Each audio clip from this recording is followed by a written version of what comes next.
Hello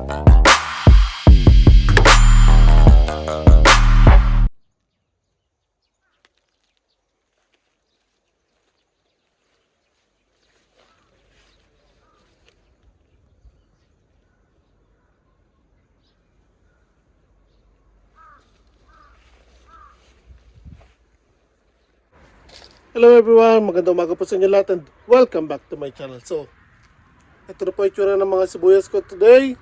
And kung makikita nyo, puro damo na po sila. So, totally napabayaan ko po sila. Sobrang busy po natin. Dahil simula November, nakapokus ako doon sa bagong farm na nakuha po natin. Kaya ito po, totally napabayaan ko na po sila. Pero luckily, buhay pa po yung mga yan. Kaya, it's time para linisin po natin sila at ayusin. So again guys, tulad ng sinabi ko, ayan po. Boy po yung mga yan. And kung makikita nyo po, ayan po, matataba po sila.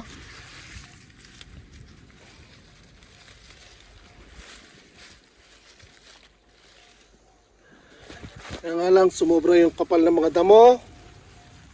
Dahil nga napabayaan po natin sila. So, today, lilinisin po natin yan.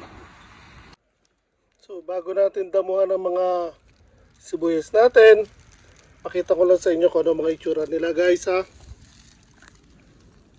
Ayan po, tulad na sinabi ko, buhay po sila. Ayan, malulusog po sila kahit napabayaan.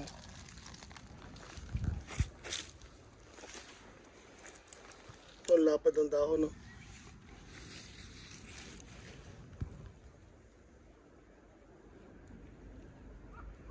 So, malaking tulong kung malilinis natin sila or malilinisan, tapos malalagyan ng mga panibagong pataba. Bigla pong lalaki ang laman ng mga yan. Ayan. So again, totally napabayaan po natin sila. Kasi nga, nakapokus tayo doon sa bago nating farm. So babawi tayo.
Ingat lang tayo sa pagbubunot guys.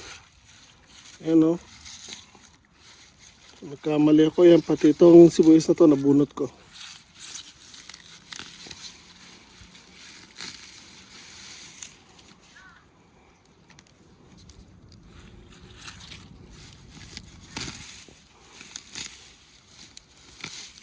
Tingnan kung kanong kakapal na po yung mga damo niyan. Grabe oh.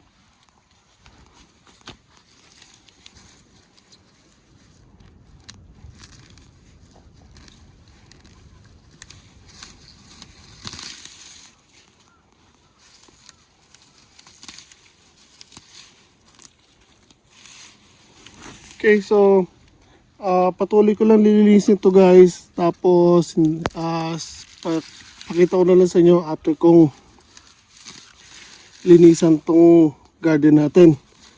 Hindi ko napapakita sa inyo yung process ng pagdadamo dahil alam niyo naman kung ano na yan and matagal na process yan. So linisin ko lang to, pakita ko sa inyo pagkatapos. Okay guys, so natapos na rin po tayo sa paglilinis ng paligid ng tanim natin ng sibuyas. Then again, and again, sorry. Tulad ng sinabi ko, buhay po sila. Ayan po. Pero, ngayon pa lang po sila maglalaman. So, tinanim ko sila siguro mga September. Then now, March 30 na po actually. It's been actually 7 months na po guys. So, tulad ng sinabi ko, yan po ang pagkakaiba pag nagtanim ka ng summer at winter. So, just imagine guys, 7 months na po ang mga sibuyas ko simula nung tinanim ko, pero now pa lang po sila maglalaman. So, baliktarin ko lang yung camera para mas makita nyo po. So, yun guys, kung makikita nyo, malulusog sila, matataba, pero wala pa po silang laman. Tulad din po dito, pero mapapansin nyo, unti-unti na pong tumataba yung lower part nila. So, now pa lang sila maglalaman. So, ang ibig ko sabihin na pagkakaiba ng pagtatanim ng sibuyas dito sa Japan ng summer at winter, yung po kasing nagtanim ako last time ng summer, ilang buwan lang po. Hindi ko actually nabilang kung ilang saktong buwan, pero nagtanim ako ng summer, then bago dumating ang winter, nakapag-harvest din po ako ng sibuyas. May video po ako niyan. Check nyo po sana kung gusto nyo. And again, hindi po inabot yun ng 7 buwan. So ito, 7 buwan na po sila, pero hindi pa rin po sila naglalaman. Now pa lang sila maglalaman, kaya nga laking diferensya pag nagtanim ka ng summer at winter. So, again now, tapos na po silang linisan. So, hayaan ko lang muna sila ng ganyan for 1 week para makabawi sila dahil again, na-overwhelm po sila ng mga damo. Ayun po guys yung tambak ng damo na nalinis ko.